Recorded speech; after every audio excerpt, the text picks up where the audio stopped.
इस वीडियो को ओपन करने के लिए थैंक यू। स्वागत है आपका। तो आज की इस वीडियो में ले चलते हैं आपको तुलसी की जादुई दुनिया में, जहां जानेंगे कहां से आई तुलसी, क्यों तुलसी को भगवान शिव पर नहीं चढ़ाया जाता और इससे आपको क्या फायदा हो सकता है। माना जाता है तुलसी की उत्पत्ति उत्तर मध्य भारत यानी उत्तर प्रदेश से, लेकिन धीरे धीरे इसका फैलाव पूरे भारतीय उपमहाद्वीप, बांग्लादेश, पूर्वी नेपाल, चीन और अधिकांश दक्षिण पूर्व एशिया में होता गया। तुलसी का इतिहास सांस्कृतिक और धार्मिक मान्यताओं से भरा हुआ है। हमारे हिंदू धर्म में यह एक पवित्र पौधा माना जाता है। आयुर्वेद में तुलसी को मदर मेडिसिन ऑफ नेचर यानी प्रकृति की माता और जड़ी बूटियों की रानी भी कहा गया है। यहाँ तक कि आयुर्वेद के अकॉर्डिंग तुलसी का कोई कंपैरिजन ही नहीं है, मतलब तुलसी अतुलनीय है बाकी सब मेडिसिन और जड़ी बूटी के मुकाबले। ऐसा क्यों है, थोड़ी देर में जानेंगे इस वीडियो में। अभी बात करते हैं तुलसी के हमारे भारतीय संस्कृति और पुराणों से जुड़ी कथाओं की। स्कंद पुराण, पद्म पुराण, साथ ही शिव पुराण में तुलसी की उत्पत्ति के बारे में ऐसा बताया गया है कि तुलसी पूर्व जन्म में एक लड़की थी जिनका नाम वृंदा था, जिनका जन्म राक्षस कुल में हुआ था। यह भगवान विष्णु की बहुत बड़ी भक्त थी। जब यह बड़ी हुई तो इनका विवाह राक्षस कुल में ही दानवराज जलंधर से कर दिया गया। राक्षस जलंधर समुद्र से उत्पन्न हुआ था।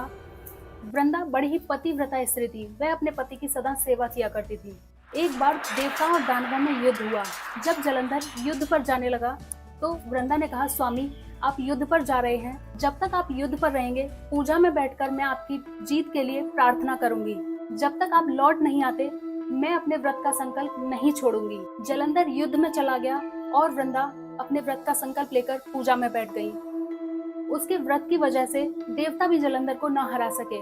जब सारे देवता हारने लगे तो वह भगवान विष्णु के पास प्रार्थना के लिए पहुंचे। भगवान बोले, वृंदा मेरी भक्त है, मैं उसके साथ छल नहीं कर सकता। इस पर देवताओं ने मदद के लिए गुहार लगाई और बताया कि वृंदा के व्रत की वजह से जलंधर को हराना नामुमकिन है। तब शिवजी के कहने पर भगवान विष्णु जलंधर का रूप रख के वृंदा के महल में जा पहुंचे। जैसे ही वृंदा ने अपने पति को देखा वह तुरंत उनके चरणों में जा लगी। इधर वृंदा का संकल्प टूटते ही भगवान शिव ने जलंधर को युद्ध में मार दिया और उसका कटा हुआ सिर महल में जा गिरा। वृंदा ने आश्चर्य से भगवान को देखा जिन्होंने जलंधर का रूप रखा हुआ था। तब भगवान विष्णु तुरंत अपने रूप में आ गए। वृंदा ने गुस्से में आकर भगवान विष्णु को शाप दिया और वे अपने पति का कटा हुआ सिर लेकर अग्नि में भस्म हो गयी। उनकी राख से एक पौधा निकला जिसका नाम तुलसी रखा। कहा जाता है तुलसी शापित है और भगवान शिव के हाथों उनके पति का वध हुआ है, इसलिए शिव पूजन में तुलसी का इस्तेमाल नहीं किया जाता। अब जानते हैं कि आपको क्या फायदा हो सकता है तुलसी से। हमारे आयुर्वेद के अकॉर्डिंग तुलसी में immune booster, respiratory health, anti inflammatory, antioxidant, anti microbial, cardiovascular health, diabetes management जैसी प्रॉपर्टीज पाई जाती हैं। यानी तुलसी आपको खांसी, जुकाम, दमा, जोड़ों का दर्द, बालों की समस्या, स्किन प्रॉब्लम, पाचन की समस्या, हार्ट प्रॉब्लम, डायबिटीज की समस्या और स्ट्रेस में मदद करने की शक्ति रखती है। इसीलिए शायद आयुर्वेद में तुलसी को अतुलनीय बताया गया है। लेकिन तुलसी की ये सभी शक्तियाँ आपके तभी काम आएंगी जब आप इसे सही तरीके से इस्तेमाल करेंगे। जैसे अगर आपको खांसी है तो तुलसी, अदरक और काली मिर्च का काढ़ा बनाकर पिएं। इम्यूनिटी स्ट्रॉन्ग करने के लिए रोज सुबह तुलसी के 4 से 5 पत्ते चबाएं। डायबिटीज में राहत के लिए तुलसी की पत्तियां रात भर पानी में भिगोएं और सुबह सुबह उठकर इसका पानी पिएं। स्किन प्रॉब्लम के लिए तुलसी और नीम का पेस्ट बनाकर इसे अपने चेहरे और हाथों पर लगाएं। टैनिंग हटाने के लिए इसी पेस्ट में चावल का आटा और नींबू मिलाकर इसे लगाएं। जोड़ों के दर्द में आराम के लिए गर्म पानी में तुलसी के पत्ते डालकर उबालें और इसको चाय या ग्रीन टी की तरह दिन में कम से कम 3 से 4 बार पिएं।